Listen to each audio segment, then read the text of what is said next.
Hey everyone, Aja here from Garden Days. Yesterday we went to town to grab some mulch. So that's what we're doing now is mulching this garden bed. I've amended mostly every bed. Now we're just trying to get them covered so they don't dry out. While we were in town, we went to the local nursery and I also picked up a bunch of plants and I'll show you what I got after we're done with this. Well, I'm glad that bed is thickly mulched. It took a whole truckload, but we barely got it done. Still have to mulch this little area here. This bed still needs to be amended, which I'm going to do later.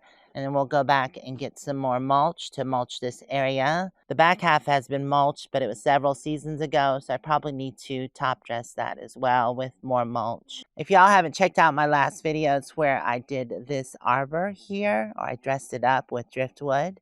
This bed has been amended, but it still needs to be mulched. That bed has been amended, but same thing, needs to be mulched. Look at our volunteer sunflower. Isn't that awesome? Starting to produce the seed heads. Once those dry completely out, I'll harvest some of those, leave some for the birds. Then I'm going to make little patches through the garden of the sunflower. And this is not on drip, but I water it every so often, and it's been doing good. So this should do well in our garden. Here are the plants that I picked up. I grabbed a carpet rose, which is starting to get new growth and some buds. So I need to get that in the ground. I picked up echinacea. And also this is a new flower, marshmallow. It's called sneezewort, but it has beautiful white flowers on it. And this pack here cost me $10 for 6 plants. So I'm going to spread that through the garden. I've been wanting some of these plants for a while, so I picked up 2. They are perennial and also native to this area. They do grow wild, and they had different colors, but I chose this kind of purple color, and they were $10 a piece. So those will come back year after year and get bigger and spread. So I'm happy to have those in the garden. Then I also picked up these sweet summer red garden phlox. They're done blooming and been cut back, but they were $16.99 a piece. So I'll be happy to have those in the garden. They get pretty big. Let's see. It is 24 inches tall and about 18 inches wide. See if there's any more. Keep soil moderately moist. I'm going to plant these in a spot that actually gets morning sun, but it's pretty shady in the later afternoon. It blooms from mid-spring through summer, zone 4 to 9, which is -30 to -20. And it reaches, like I said, anywhere from 10 to 24 inches tall and 12 to 18 inches wide. But I think these will be a lovely addition to the garden. Look at the beautiful blooms that it gets. I didn't film this, but I had taken some of the sedum and planted into these 2 pots here because that one was getting chewed on, so I wanted to put something over it. I just took an old bird cage. I planted it out and put this over it. Got more cuttings going and also some seeds. I have a whole tray of the Russian sage, which I'm excited about. And then down here, oh no, there, the coneflower and hollyhocks, and then a row of foxglove. So I'll plant those somewhere kind of in the back part of the garden. I know that every part of that plant is poisonous. I have some plumbago here, and there are some onions growing here. And then these are actually wildflowers that I harvested from the forest. A flower that reminds me kind of Veronica, but I was unsure. But it's already starting to get little new growth on it, so I'm excited about those. I have 5 of those. Over here, I have some black-eyed Susans planted out. Are they starting to come up already? Wow, okay. Well, that'll be cool. And all 6 of these are the black-eyed Susan. And this is a plant that I dug up. I think I showed it before in a video, but it's doing well. Once it gets new growth on it, then I'll probably plant it in the ground. For now, I want to keep it well watered. Okay, now I have to decide where I'm going to actually place these plants. I have the asters and a bare spot over here.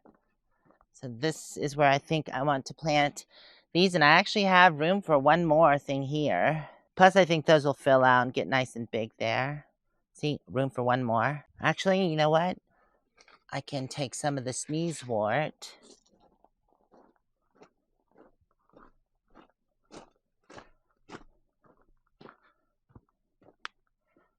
and add it right here. Yeah, I think 1, 2, 3.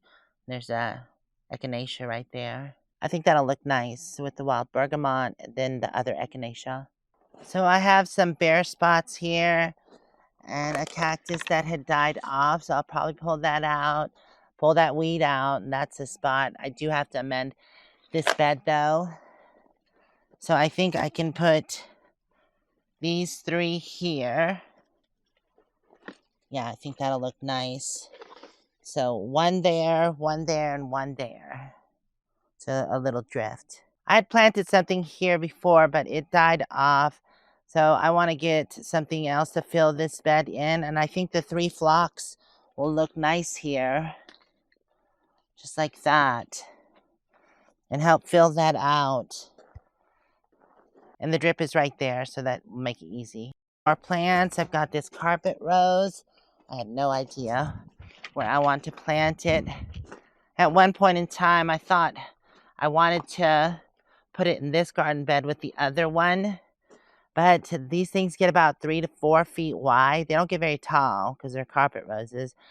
But that should fill out that bed pretty well. I had thought to put a tree over here, but I think this will look nice here.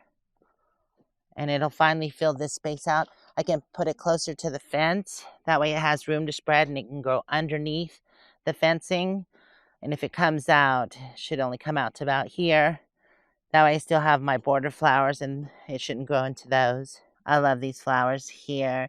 The elm tree is doing really well. It's probably half the size of that. It's definitely got new healthy growth on it. Which it was in a pot. I'm sure it's happy to be out of the pot in the ground. All lilacs that I transplanted and dug up from the mother plant are now starting to leaf out. That's awesome. I was worried at first. So I have 1 there that has leaves, 1 there. This one I was kind of worried about, but I saw before I mulched, there was green growth coming from somewhere. There it is right there. But I was worried about this one because the other ones had leafed out already, and this one I didn't see any signs, but it's coming from the root. And the other one is over there, probably a little buried by the mulch, but it does have leaves on it, more of the pretty white flowers. I was going to cut this rhubarb back and divide it as well because it kind of looked weepy, but since we've been getting the rains, it really looks healthy. So I'll just leave it. Maybe next season I'll divide this. That way I'll have an established plant and then the other ones can catch up. Wow, look at all the goji berries. These taste like little tomatoes to me. And I probably need to do a garden tour. Oh my God, look at, this is the pumpkins. They're starting to spread everywhere and climbing up this fencing. Ooh, probably need to uncover that one. Oh yeah. Okay, there, you can climb now. Okay, let's get these planted out.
probably have about an hour left of daylight, but I got everything done, thankfully.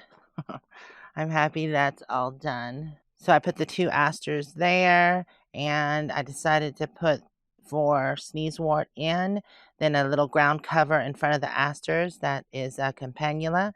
So it gets about 6 inches tall and about 12 inches wide. So that should fill that space out in front. I definitely think I'm going to try more of these asters in the garden, but I'll do different colors. They have one that's a light lavender and another one that is more purple. This one has more of a violet look.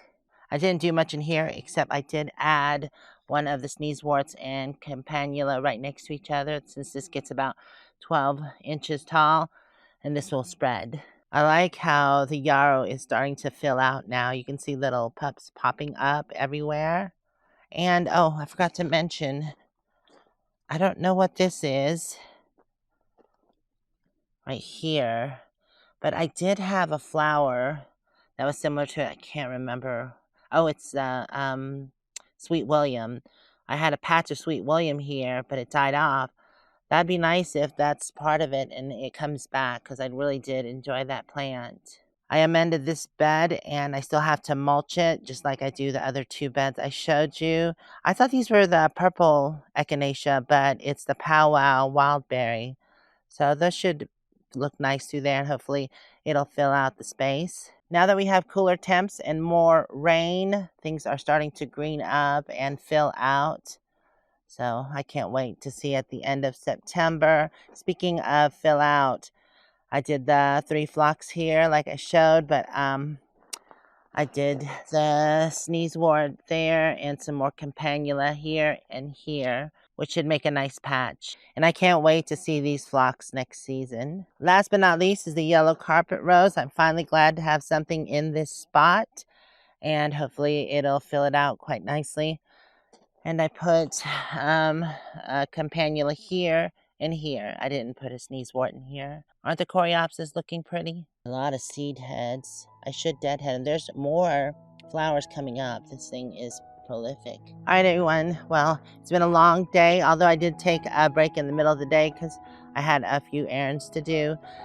But I'm glad to have gotten this done, and things are looking good and filling out. But I want to thank y'all for hanging out with me. If you want to check out more videos, they'll be right over here, or you can subscribe if you haven't already. We'll see you next time. Bye for now. Mwah.